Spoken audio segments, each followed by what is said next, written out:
Guerra de ideas contra la dictadura cubana. ¿Cómo están, amigos? Bienvenidos a Noticias Importantes. Comenzamos.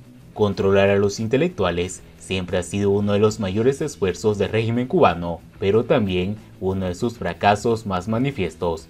La dictadura cubana siempre se ha mostrado preocupado frente a quienes piensan diferente y crean.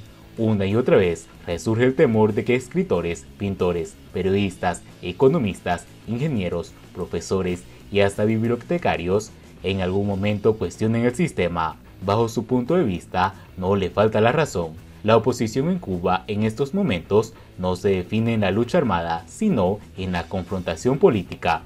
No hay simplemente una batalla ideológica, hay una lucha contra las ideas. Esta confrontación no se limita a perder el control de la calle, va mucho más allá, se dirige al control de las ideas. No importa que no se compartan, basta que se acepten. Por décadas, esta premisa ha sido uno de los pocos dogmas mantenidos sin variación, mientras que se ha ido desarrollando un ajiaco ideológico que permite asimilarlo todo, siempre y tanto esté previamente autorizado.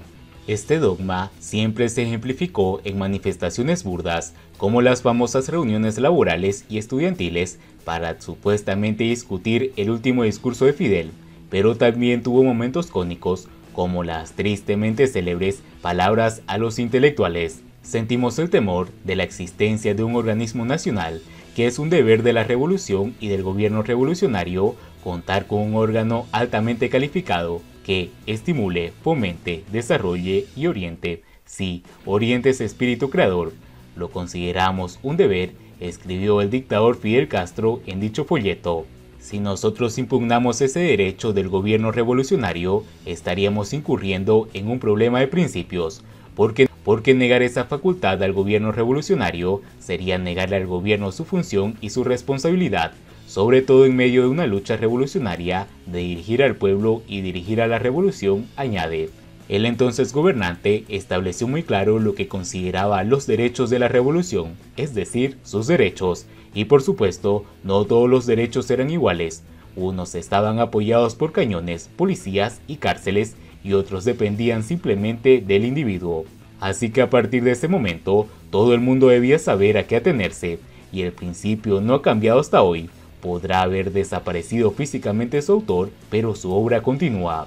Lo que nunca admitirá la dictadura es una renuncia a sus derechos. Lo que nunca estará dispuesto a ceder es el poder de decisión. Cambios se han visto. Por años estuvo prohibida la exhibición de la mayor parte del cine norteamericano y persecuciones a personas por sus inclinaciones sexuales, para citar dos siempre repetidos. Ya no, pero la naturaleza del sistema no ha cambiado.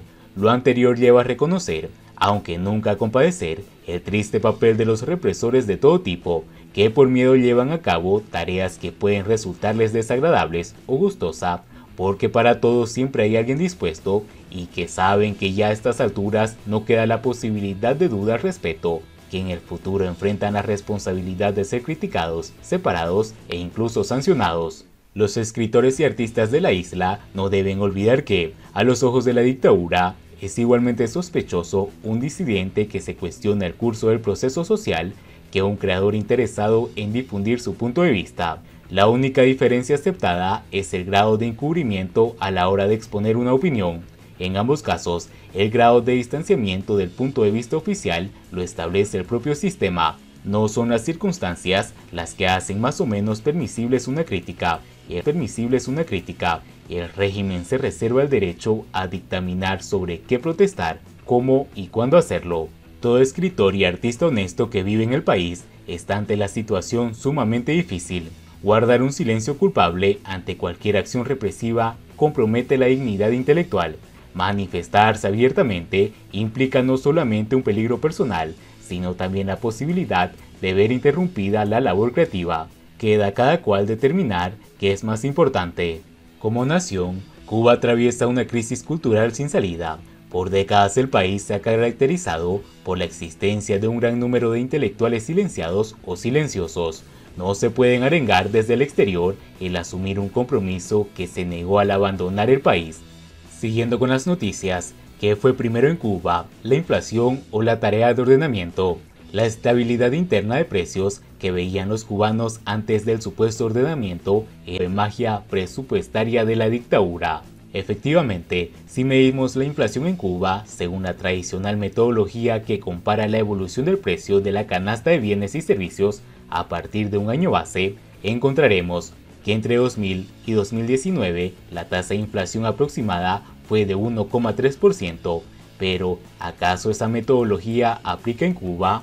El método de la canasta se basa en el principio de que individuos y negocios pagan el verdadero precio de las cosas. En Cuba, sin embargo, el verdadero precio de la mayoría de bienes y servicios lo paga el Estado cuando importa, para luego introducirlos en la economía interna con precios regulados. De esta forma, entre los agentes que actúan internamente y la economía internacional está el presupuesto del Estado amortiguando la inflación. Pero, ¿acaso eso significa que los cubanos no sufrieran inflación?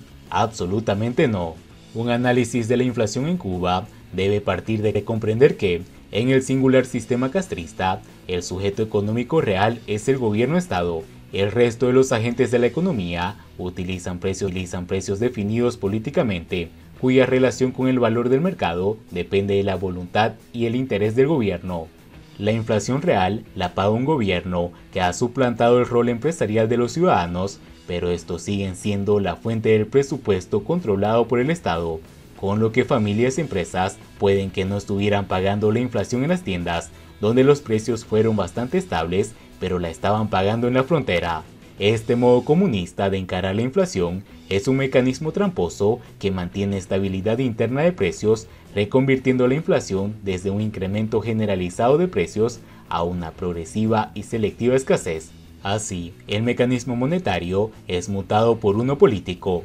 Con esta estrategia, la dictadura cubana pudo esconder la pérdida de su poder adquisitivo bastante tiempo, ya que esto no se estaba reflejando en un alza generalizada de los precios, sino en la reducción de las inversiones y de la oferta minorista, que se fue lentamente traduciendo en anaqueles vacíos y colas.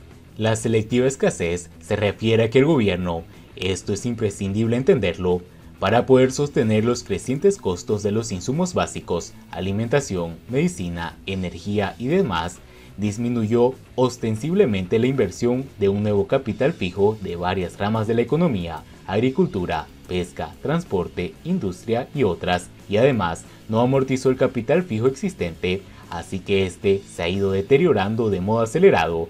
Solo hay que observar el estado de la infraestructura y de las maquinarias del país. Para Cuba es cada vez más caro importar, pérdida del poder adquisitivo e inflación, porque su producción es cada vez menos eficiente, debido precisamente a que, escondiendo la inflación, el gobierno mantenía desconectada la economía interna de la internacional, sin permitir que los precios del mercado guiaran la economía, provocando malformaciones estructurales que a su vez aumentan la improductividad y la inflación misma.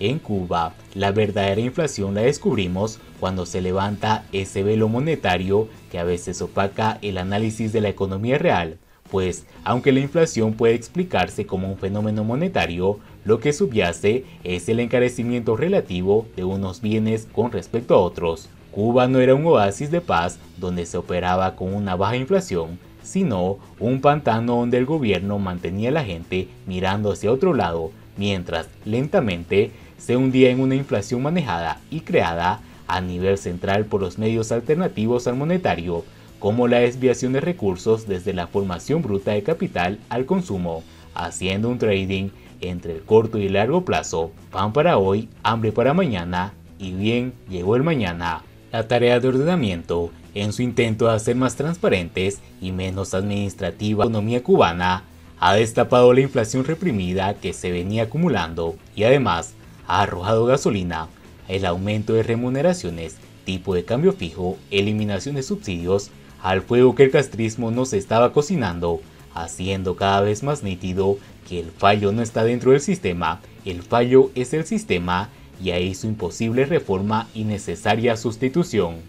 Y bien amigos, así vamos terminando las noticias importantes del día de hoy. Por favor, nos ayudarían mucho compartiendo las noticias y así poder informar a muchas más personas de la verdadera realidad en Cuba. Patria y vida mis hermanos, nos vemos en el siguiente.